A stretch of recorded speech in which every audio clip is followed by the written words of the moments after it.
Hello, I'm Laura Furiosi, divorced mother of 3, and I'm here with my mother, Lynette Galvin, with 35 years' experience in family law. You're listening to the Divorce Course podcast. Through our candid discussions, we hope to help you through your divorce or de facto separation. We will be answering the most commonly asked questions and covering the stages and steps that you will face on your way to freedom. Have you been appointed an independent children's lawyer, or have you heard them discussing in court or with your lawyers an independent children's lawyer? Well, this episode is perfect for you. Even if they haven't discussed an independent children's lawyer, if you have children and you are going through court, this may be an episode that could help you moving forwards. Welcome, Mum. Hello, Laura. Hello, everyone. And before we should start, I should say a lot of the lawyers, barristers, judges, everybody else seem to kind of say ICL instead of independent children's lawyer. Yes. So no one actually says the big word. Yeah. No one does. ICL. Yeah. So Mum, let's have a quick chat so for our listeners out there that maybe have heard about it, it might be happening or it is happening, or maybe they could be considering it themselves for their children. What is an ICL or an independent children's lawyer? Okay. So an independent children's lawyer is a properly trained solicitor who's had special training for representation of children. I did that years ago. It's very intensive. And their role is to be a party to the proceedings. So they become a third party to the proceedings. And their role is to ensure that the views of the child are put before the court properly and that the wishes of the children are put before the court. Okay, so firstly, you were an ICL in a while back. And secondly, is an ICL seen like on the judge's side of the table, or are they hanging out with everybody else on the other side of the tables? You mean literally in court? In court. So if you've been to court, you know that the applicant stands at one side of the big table called a bar table facing the judge, who's usually elevated in the centre and you're facing him or her. And the respondent is the other side, and you'll always see a microphone and a little lectern in the middle, and that's where the ICL sits. And that's symbolic of the independent children's lawyer impartiality. They're there to assist the court. I should say their role is not just to put the kids' views to the court. They're also to make independent inquiries and form a view. They don't have to follow the children's wishes, but they're someone neutral that the court hopes will help them. So that's actually what we're going to discuss. We're going to talk about what they are, what they do, how they do it, when they do it, and when they might come into your case. Did I just do the whole podcast? Whole podcast no, but also, in 3 sentences. No, you definitely didn't. We're also going to cover the myths, because there are a lot of myths floating out there about independent children's lawyers. They sound like some sort of mythical unicorn that will come in and sweep up and do goodness knows what. So we want to cover the myths and also some of the facts that you think our listeners might need to consider if they're going to ask for one, or if there's been one appointed to your case. Because you've been in this situation, through your independent children lawyering, and also as some a lawyer. Things could help. Yeah, yes, and we've had some listener questions, a lot about them as well. Okay. Some spoke to a listener yesterday who was really was off guard with the ICL and didn't understand the process or the situations, and she really wished she'd known in advance. And so this hopefully will help anyone who is in that stage that our listener was already in. That happens a lot because it's usually a discussion between the lawyers and the judge, and sometimes you don't know. I think sometimes lawyers are guilty of not preparing their clients properly, and the first time it crops up is when they're in front of the judge. Like the judge might say, "Oh, is this a matter that an independent children's lawyer should be appointed?" And then invite submissions, and by the time you walk out, you've got one, and you don't know what it is. So everyone with children in court needs to know, I guess, so that they're not caught off guard, like you say. Not caught by surprise. It's not a bad thing. So what when a judge says, oh, this looks like a kind of case that an independent children's lawyer might be good, what kind of cases are independent children lawyers good for? Well, of course, judges are applying law. So obviously we're going to go back to a case. So in 1994, the full court set out the criteria, I guess, for appointing an independent children's lawyer in a case, because not all children's cases have an ICL, okay? And these guidelines are set out in a case called Re K and K, and it's probably worth reading if you've got even a slightly technical interest or interest in the history of it. So we might put those down, Laura, in the show notes. Yep. So in a nutshell, K and K, the full court said, look, we will consider appointing an independent children's lawyer if the parties are in such high conflict that neither of them can be actually trusted to put a neutral or a child-focused view to the court, where there's allegations of abuse, where there is allegations that one of the parents lacks the capacity to parent a child and or has mental or physical disability or substance abuse, where it's proposed that kids might be separated, sibling separation. So if the parties come to the court and they are talking about or potentially talking about one kid living with one parent and the other child living with another parent, the independent children's lawyer will be normally appointed on that application, because the court generally the cases are against separating siblings. The Institute of Family Studies has done studies on that, and when children's whole world is going to pot, they've got each other, and it's separating them just for some concept of fairness between the parents. The court really doesn't like to look at that. So those are the main reasons that the court might consider it. So if you hear that mentioned, if your lawyer does the right thing and run it past you first, or if he or she is taken off guard by the judge, it doesn't mean that the judge thinks that you're not capable or that anything. It just might be that the level of conflict is so high that the court needs someone independent to present the evidence. The judge might say, looking at this, I think we need an ICL. And then the ICL is trying to present the case from a child-focused perspective, yes, following what the family court thinks is the right thing for children.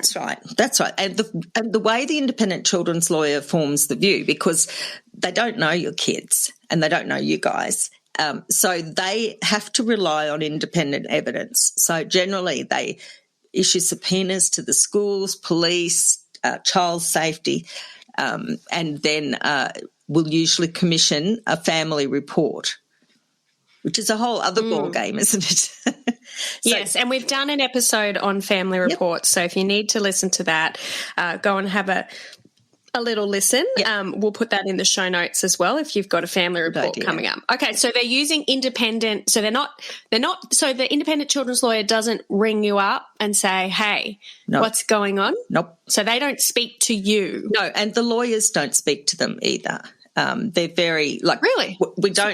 We would never ring up an independent children's lawyer to have a chat in a case, because they have to keep their role absolutely neutral. So it's normally by correspondence CC'd into both parties.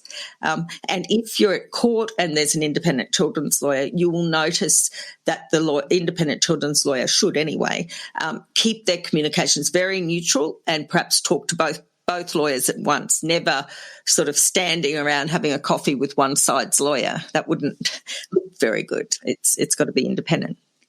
So these independent children's lawyers who are highly trained in independent childrening, and they don't speak to either side unless it's very neutral. What about their children? Because it sounds kind of like it's an independent children's lawyer and the kid goes to the lawyer? Yeah. See, what's the deal with that? Okay, so they're not the children's lawyer. They're an independent children's lawyer. So whilst they are to help present the children's wishes to the court, they don't have to follow what the children want. So they're not like taking instructions from the children and then representing a middle ground. So they're not acting like a lawyer would for you or for your ex-partner. They're acting in a different way. So they're not like a normal lawyer. No. They're acting in a different way. Okay. They don't advocate the child's point of view.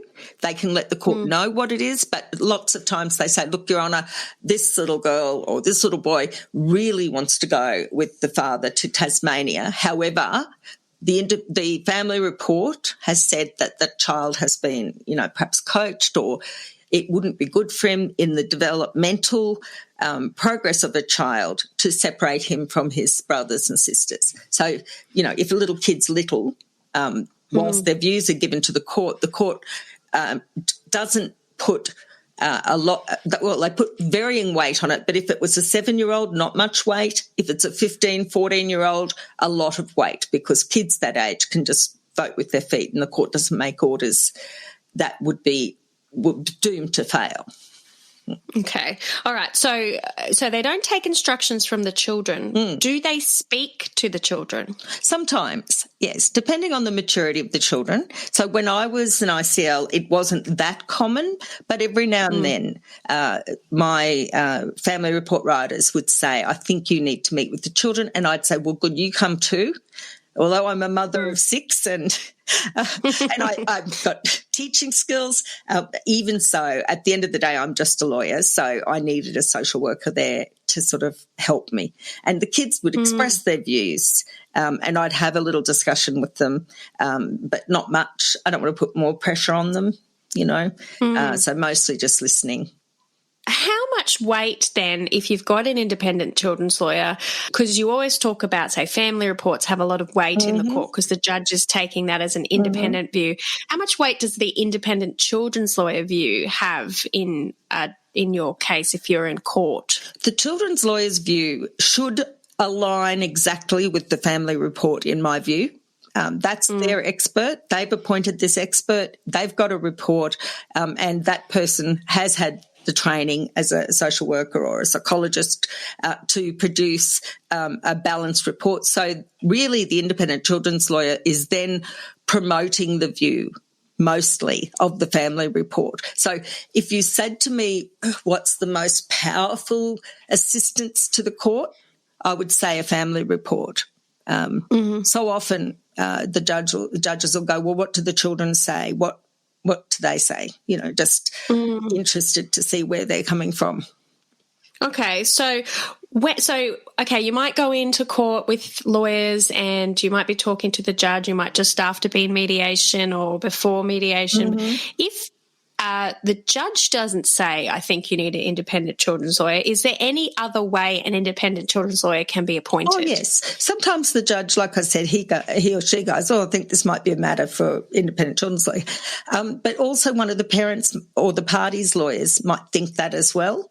And it might be that it's either supported by the other side and you both think there should be an ICL, but it's a discretion of the judge. So if you ask for an independent children's lawyer, it'd be something like this. Your Honour, I'm seeking the appointment of an independent children's lawyer and the reasons are this, and then I run out my re-K. I have them printed out in front of me, that, the children are, the views of the children are important because they're 13 or 12, because one of the parents has drug issues or something, because there's high conflict, something like that. You just point out to the judge which element, because it's usually paid for by the legal aid. And so it is up to the judge. You can't reach a consent order between yourselves to appoint an independent children's lawyer. You have to get the judge on your side and tell the judge why you think, and they may say, no, I don't think it needs one, or yes, I think it needs one. So it doesn't cost anything. So if you've got legal bills racking up, you don't have to worry about that. No. Oh, it does. No. So it depends on your financial circumstances. You'll find once an independent children's lawyer is appointed, one of the first documents they send you or your clients, my clients, is a financial disclosure document, a financial statement where they have a look at what you're earning, what you're spending, whether you can afford to contribute to the costs of the family of the independent children's lawyer. Because otherwise, so legal aid always appoints the independent children's lawyers. They have a panel of them. But if they can get the public to pay for some of those, then there's more people can have the benefit of an independent children's lawyer who can't afford it. So you can afford it. You can usually be asked to pay, and it can be a few $1,000s. So you need to set out that document carefully. And that is a consideration, I'm afraid, with people. If the judge says, what about an independent children's lawyer, people may worry about having to contribute to the costs. And it's a real risk. So don't get blindsided by that. It's good. It's worth it if you think it's going to help your case, I guess. But most people on a reasonably normal income will have to contribute between probably about $1,200 and $3,000.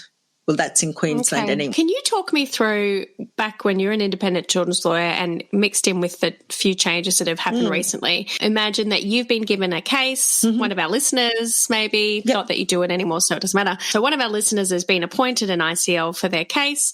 You've been given it. What would you do? Okay. What do you do? What are the steps? So the first thing that happens is legal aid sends me an email or a letter and asks me if I'm available for court on the day and if I'm prepared to take on the case. I'd say yes. And next thing, I get the case sent to me.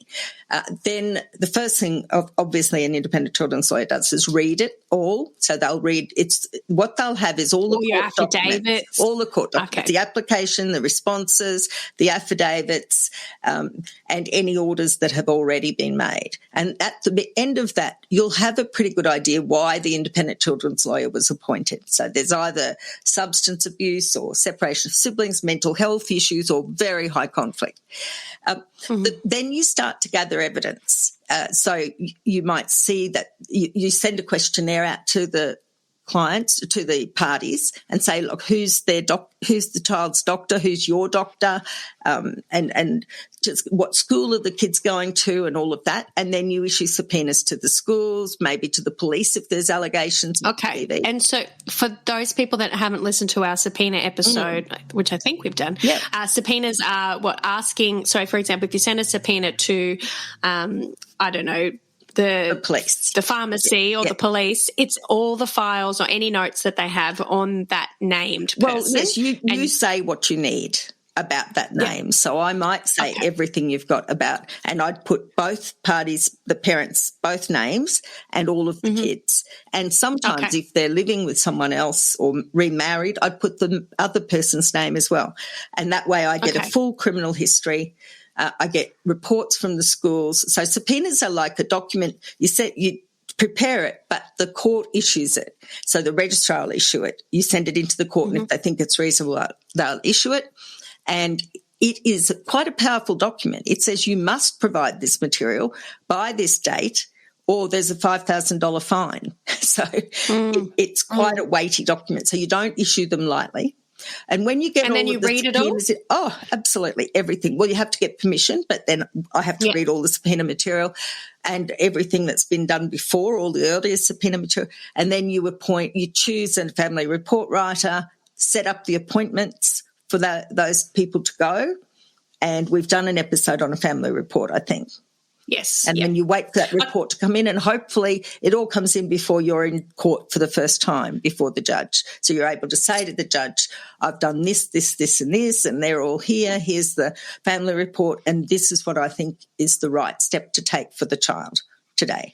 Okay. So you don't do, as an independent children's lawyer, an affidavit or an application or your own parenting orders. You don't do any of that. You're just kind of there to be like the level-headed, non-emotional If you person? I think so. If you think of it this way, the judge is sitting there. She's got two people in front who don't agree on almost anything.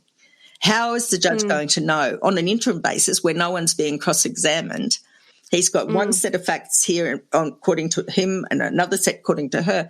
And that the judge really looks to appointing an ICL to help them, someone they can rely on who's going to be independent and not pushing a point of view.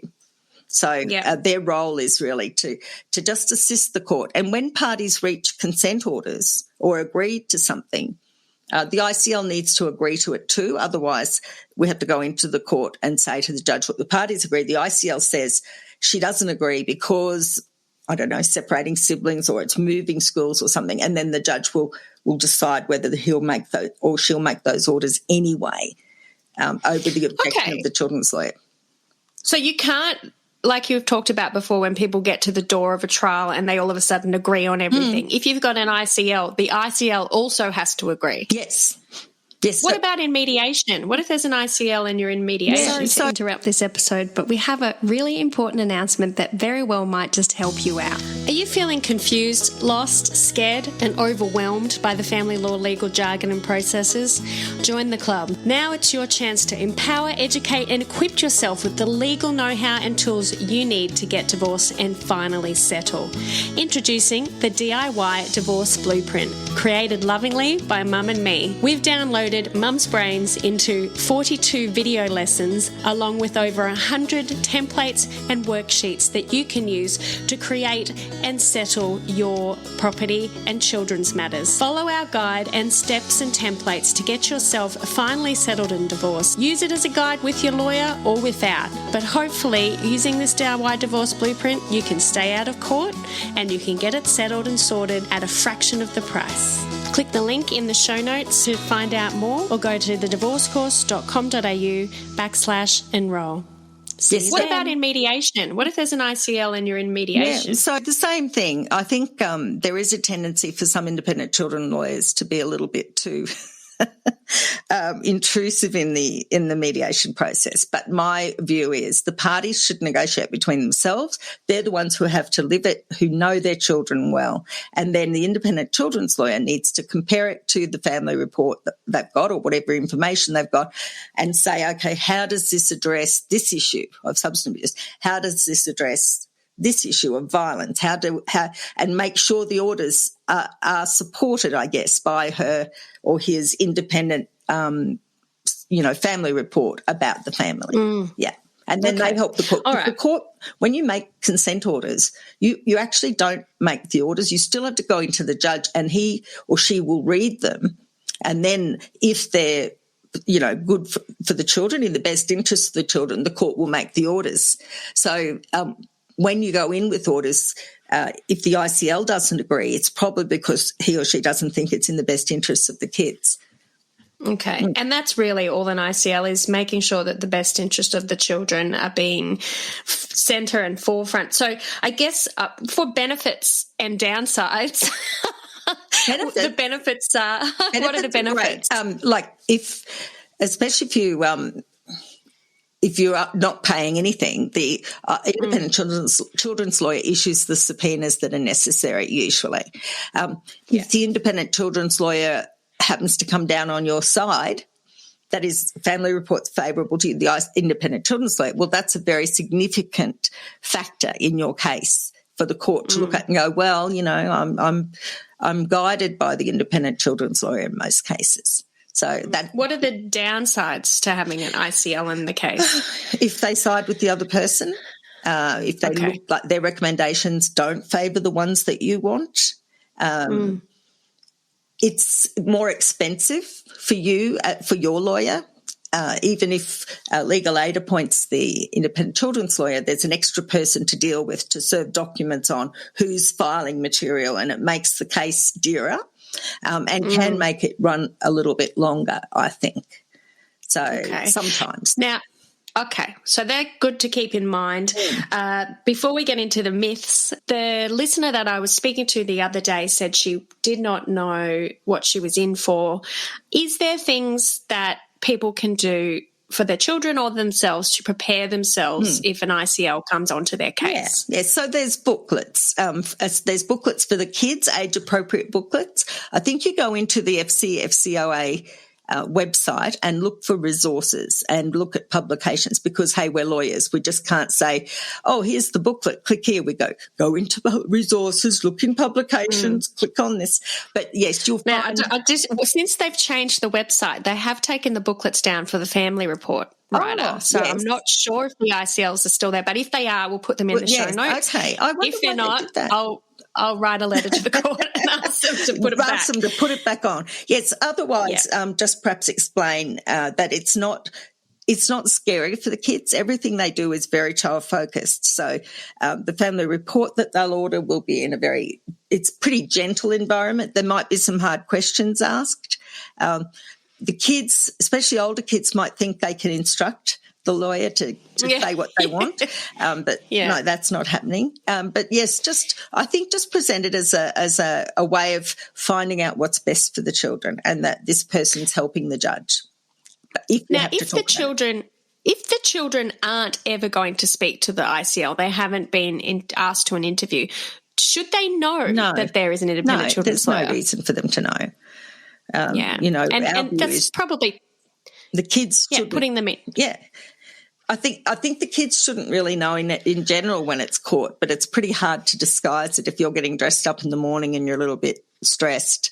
A lot of kids But there's no need to say, oh, you've got your own lawyer now. That seems to be a little bit of a and for a child, they think of a lawyer as, a person in a suit that, they see on TV. It just doesn't really help the situation, calming it down or choosing sides and all that nonsense that some people make children do. I think I wouldn't be really recommending anyone tell their children that they have an ICL. Okay, so when you preparation-wise, you have to tell them if they're going to be meeting the independent children's lawyer. Of course, Of course. Otherwise they'll be like, why am I telling this person anything? Of course. But only do that if you get an interview. Otherwise there's no point to tell them. Just keep it out, yeah. How can you so imagine, Mum, I'm sure you've got lots of clients who there is an ICL on their case, and you've had clients in the past who've had ICLs on their case. How is the best way to ensure that the ICL can see that your side of whatever is the best side? Like what do your clients do? What do you recommend?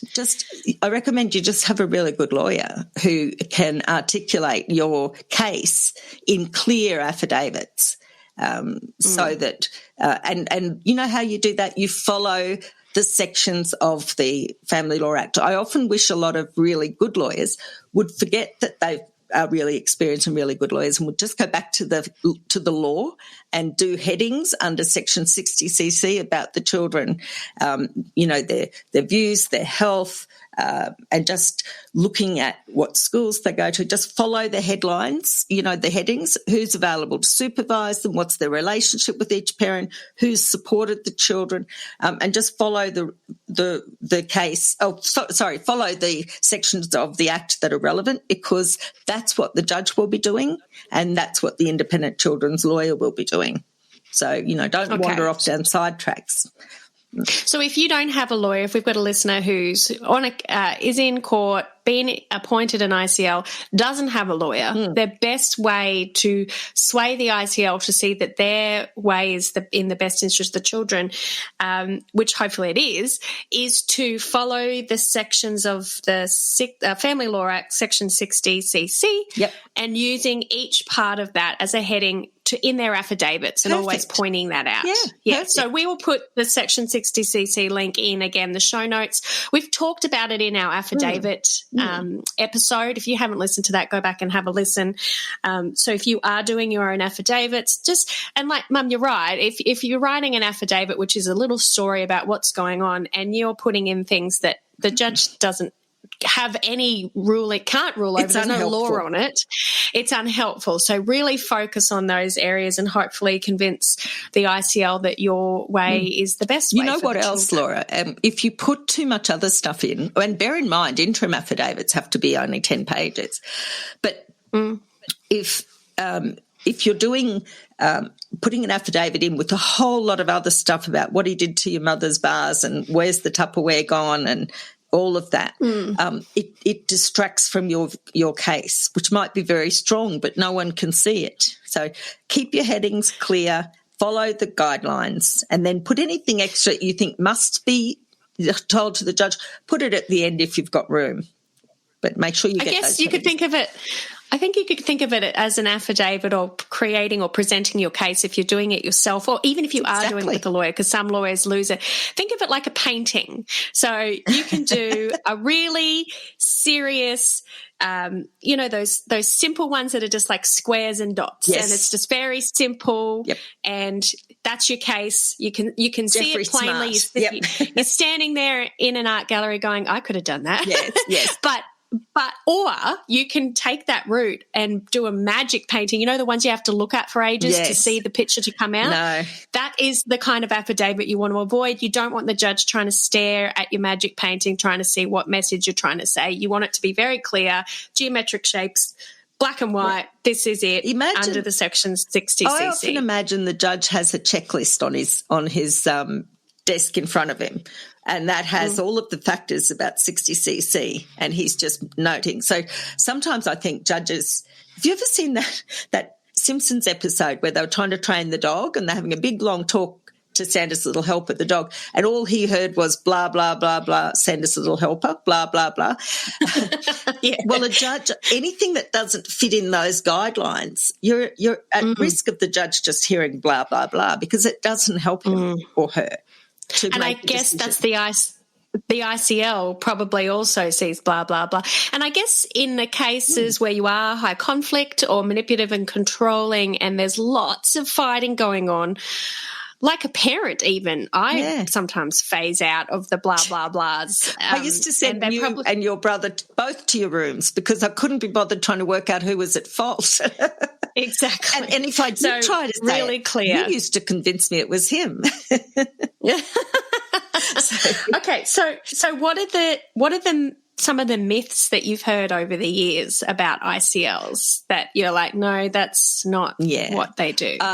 I've heard a lot of people say, oh, the ICL's against me, they don't like me, I want to get rid of this one and get a new ICL. I think that if an independent children's lawyer forms the view that your proposal for the children isn't the better proposal, don't take that personally, take it on board.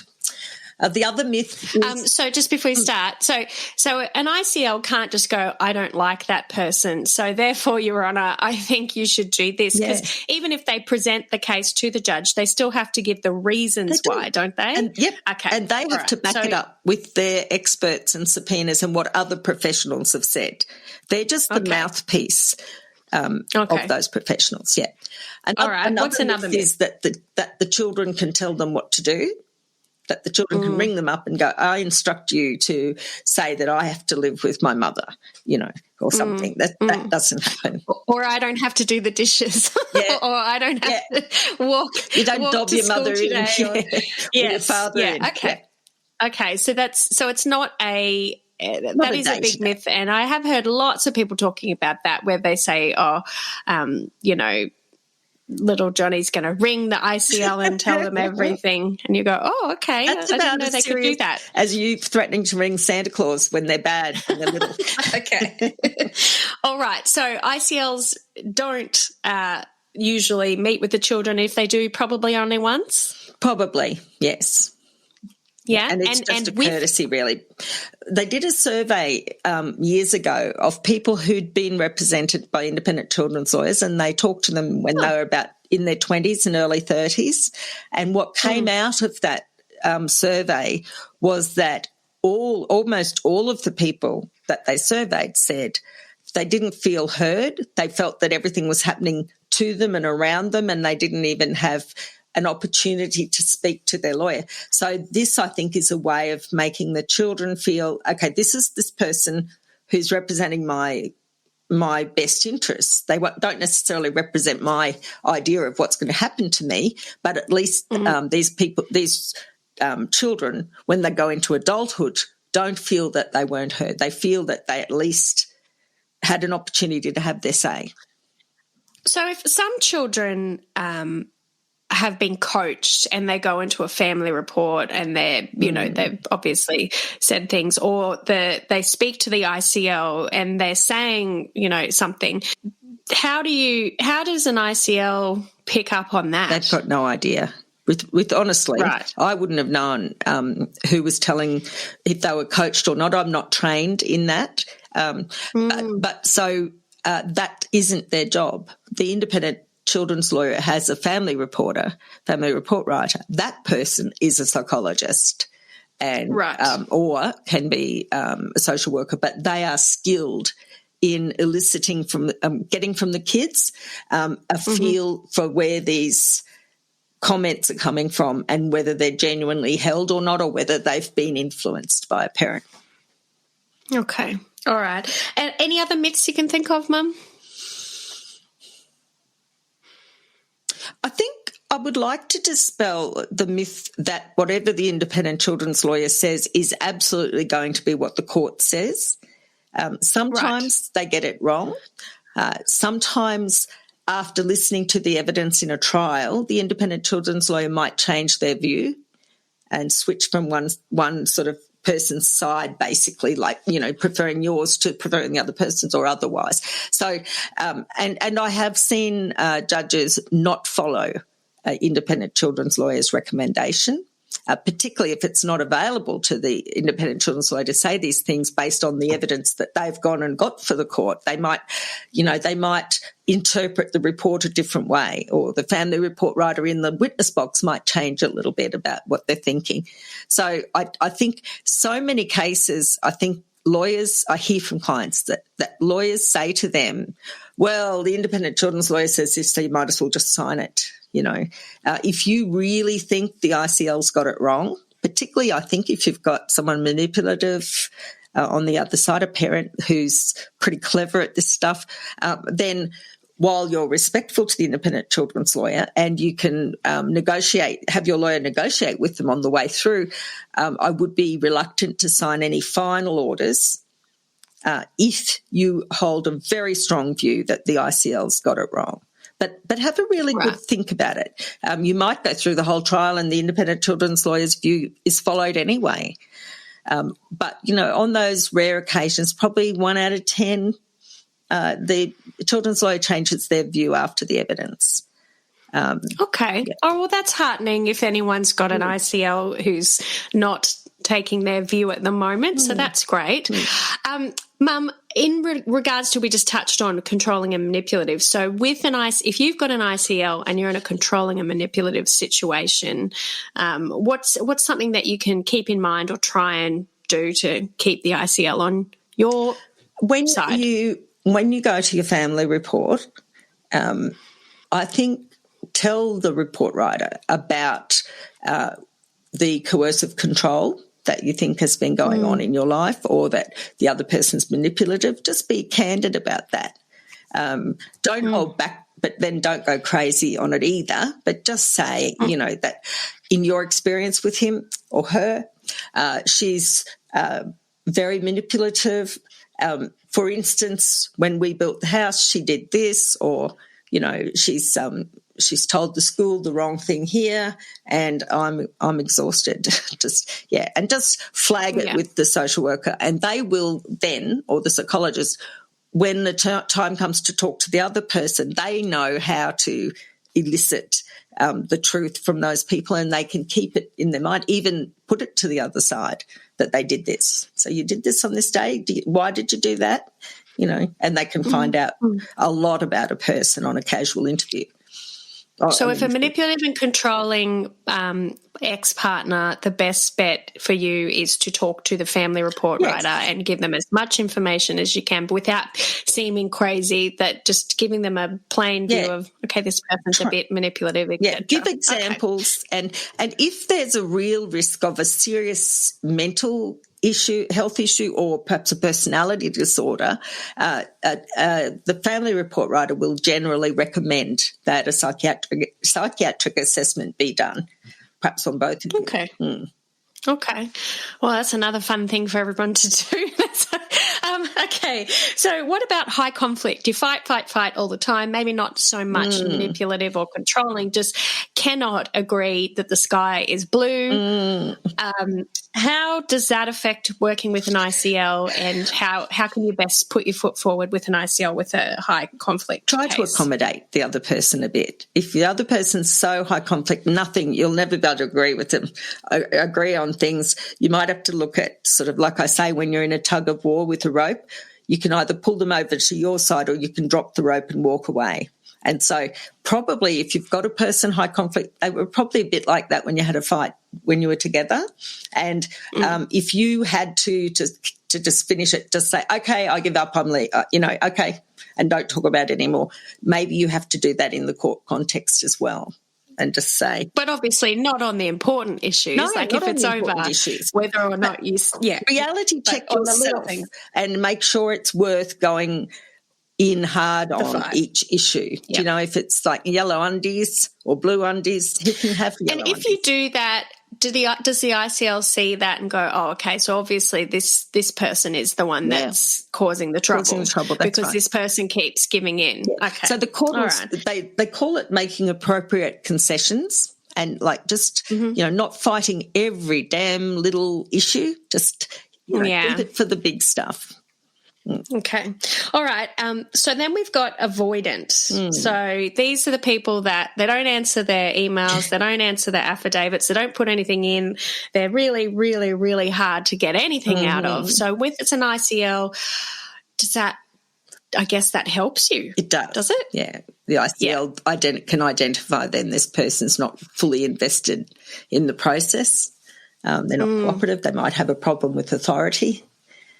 Can that change the ICL's view, or is it just makes it more annoying? I think they'll generally I've heard people refer to it when they're making submissions as the independent children's lawyer that, one person's been more cooperative in the court process than the other. That might help the judge, Okay. All right. Because they look at your capacity to parent. And if you really can't focus or you can't answer emails and you're dodging the issues, then that impacts on your capacity to deal with the day-to-day as a parent. It's a sign that maybe something's not quite right. Yeah. In saying that, though, getting divorced and all of that can be very stressful. Well, is very stressful, people. And most people at basket cases, even if they really, really wanted to separate, the reality is quite a slap in the face. Okay. And lastly, and this one, Mum, you've said a couple of times you wish you touched on it a little bit more. Okay. And it's probably not the right episode to talk about it, but amicable. And I think we need to do a whole episode on amicable. But if you're in an amicable relationship, we've split, but you guys still talk, you're still okay, how does that affect the ICL situation? You usually wouldn't need an ICL in a situation like that. But if, say, you're amicable and that amicable is that you're giving in, or that amicable means that you're going to have one child each or something, you will have an ICL appointed in those things. So and sometimes when the parties agree on something that doesn't really fit the description of the best interests of the children, then the ICL might refuse to agree with it and the court may decline to make the orders. So, but just be careful. We will do a whole episode on amicable. I'm glad, Laura, because I think sometimes that is it's a bit of a myth. Normally if you're amicable, you don't end up in court. The real amicable people, we don't usually see, or they do consent orders. So, just be careful. There might be something else going on there and it might be manipulative people. Manipulative, controlling in amicable's clothing. Dressed up in amicable's clothing, So we will do an episode on that for sure, Mum.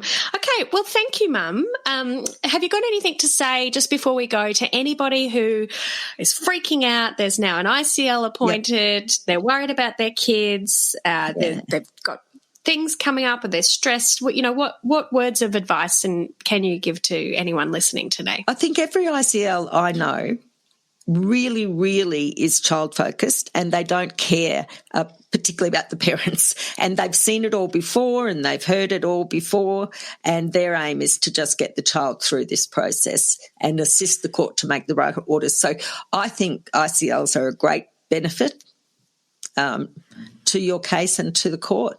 And if they come down against you, you maybe have a look at yourself and wonder, is there something I could change? Because they give those reports before court. So you've got time to fix things between the report and the trial. If you genuinely love your kids and you want what's best for the children, and they're saying this is what is best for the children, unless they've completely got it wrong, then maybe, yes, you do some self-reflection. And I guess in a way, if an ICL is appointed, you know that your kids are going to come out most likely with the best outcome. Yeah. Whether you like it or not, but maybe that's something that you can come to the understanding of. This is best for the kids. Yes. If it's something you can live with, they've put the appropriate ruler over it and following the act. Yeah, but it's still hard and it's still horrible, and having people assess your parenting and assess your children and having your life under a microscope, I understand for some people it must be so hard. We've done some free calls recently to some of our listeners just to see where they're at, how we can help. And, it's breaking my heart, Mum. I don't know how you do it. I'm never, ever going to be a lawyer. No. It's taken a long time. People go through so much heck. And and it's nearly the same kind of story. Yes. So I am genuinely happy to continue doing this podcast with you, Mum, as long as we can, to help as many people as we can. And if you're listening to this and this has helped you through yours, if you can share this podcast with one other person that you know, or pop it up on your Facebook without being passive-aggressive to your ex if you've got one. But letting people know, the more words we can get out there to help others, and in this case, anyone who's struggling with an ICL at the moment. So thank you so much, Mum. No worries. For all your time. And thank you, everyone, for your reviews. Don't forget, if you put a review into the Apple Podcast review and give us a rating, we pull out once a month a review star. We've already pulled out our review star for this month, but we'll be pulling one out for next month. So don't miss out. You get to speak to Mum, who literally has been a mediator, an ICL, a barrister, an arbitrator, and a family law specialist for 35 years. She's amazing. Oh. Anyway, thank you so much, everyone, for listening, and thank you, Mum, for coming along. Hugs, Laura. Hugs, everyone. Bye. If you found this podcast helpful, we'd love it if you could rate, review, and subscribe. By doing so, you are spreading the word to help someone else just like you. Lynn would like to remind you that this podcast is general advice only, and you should always get legal advice in relation to your particular situation. And remember that the Australian laws may have changed since recording.